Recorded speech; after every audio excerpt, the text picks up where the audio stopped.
Jadi ibu-ibu itu untuk bisa melaksanakan tugasnya sebagai ibu, itu kalau kita baca di Quran itu ketika bicara tentang perempuan, peran perempuan, yang paling banyak dibahas itu adalah peran sebagai istri. Karena sebelum jadi ibu itu pasti jadi istri dulu. Nah, dan kalau untuk bisa melaksanakan tugasnya sebagai ibu, itu kalau dia masih bermasalah dengan posisi dia sebagai istri, kasus dengan bapaknya gitu ya, rumah tangganya itu berantakan sehingga menjadi support system terdekatnya itu memang nggak ada gitu, itu akan berat untuk melaksanakan tugas sebagai ibu. Maka pesan yang kedua ini ada kepada para bapak gitu ya. Untuk menguatkan para ibu supaya tetap sehat dan kuat ini untuk para bapak. Para bapak ini, masya Allah, para bapak ini tuh oleh Allah itu diberikan sebuah kedudukan atas istrinya itu sangat besar. Semakin besar kedudukan itu bermakna semakin besar tanggung jawab. Bahkan kalau Rasul mengatakan itu kan, sekiranya ada manusia boleh sujud pada manusia yang lain, niscaya aku perintahkan istri sujud pada suaminya. Itu untuk menunjukkan besarnya kekuasaan yang dia punya. Tapi di situ maknanya adalah besarnya tanggung jawab yang dia punya, seorang laki-laki itu.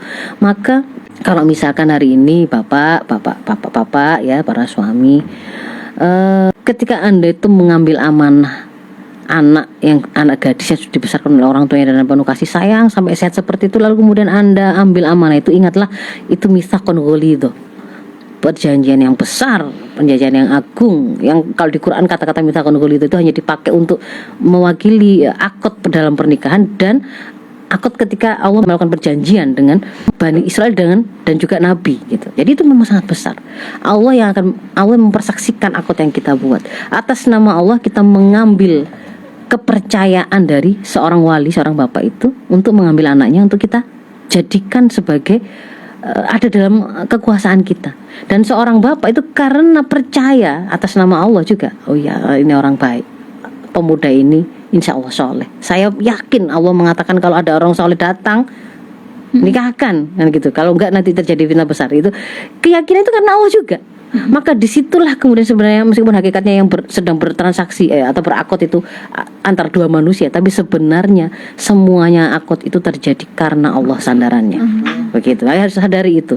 Sehingga ini nggak main-main gitu loh, nggak main-main, ini amanah besar. Maka jangan bermain-main dan jangan abaikan apa yang menjadi kebutuhan istrimu tadi. Ada kebutuhan fisik, ada kebutuhan naluri, ada kebutuhan perasaan tadi, ada kebutuhan akal ya. Nah, kalau kemudian hari ini situasinya berat gitu ya, saya langsung lompat ke situasi berat hari inilah. Kalau normalnya kan mudah ya. Situasi berat hari ini, pekerjaan susah, persaingan kuat, banyak orang yang sampai main-main dukun, sampai main begitu macam-macam ya, pembacotan di mana-mana. Seorang omongannya nggak karu-karuan. Situasi dunia kapitalistik yang sangat mendewa-dewakan materi, orang berusaha jadi crazy rich meskipun dengan hanya pencitraan dan seterusnya ya. Ini memang situasi berat. Kalau kemudian hari ini secara ekonomi bapak-bapak itu kurang bisa memenuhi kebutuhannya, jangan kemudian hal-hal lain itu kemudian juga menjadi hilang gitu. Pemenuhan terhadap kebutuhan istri yang itu jangan hilang.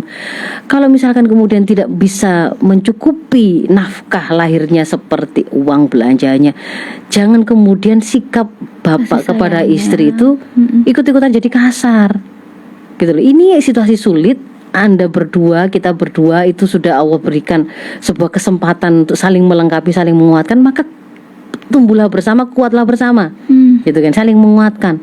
Jangan malah ele-elean loh, ele-elean ya apa sih?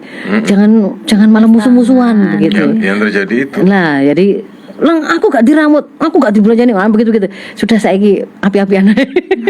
Bodoh-bodoh gak duit ya sudah, tapi tetap senyumnya tetap, ya, perlakuan baiknya tetap. Berarti jangan kurangi sentuhanmu untuk mijiti kakinya istri ketika kemudian capek. Tetap kalimat lembutmu itu jangan menjadi hilang, diganti dengan bentakan gitu. Kan itu nanti akan menguatkan gitu loh. Nanti semoga dengan itu semuanya, dengan kesabaran, ibunya sabar, ya istrinya sabar, bapaknya sabar, berusaha kuat. Semoga kemudian Allah akan kuatkan semuanya dan turunkan kebaikan, keberkahan di situ pada keluarganya. Nanti karena keridhaannya Allah akan turunkan jalan keluar yang dia tidak pernah, mungkin mereka tidak pernah merencanakan bagaimana ceritanya.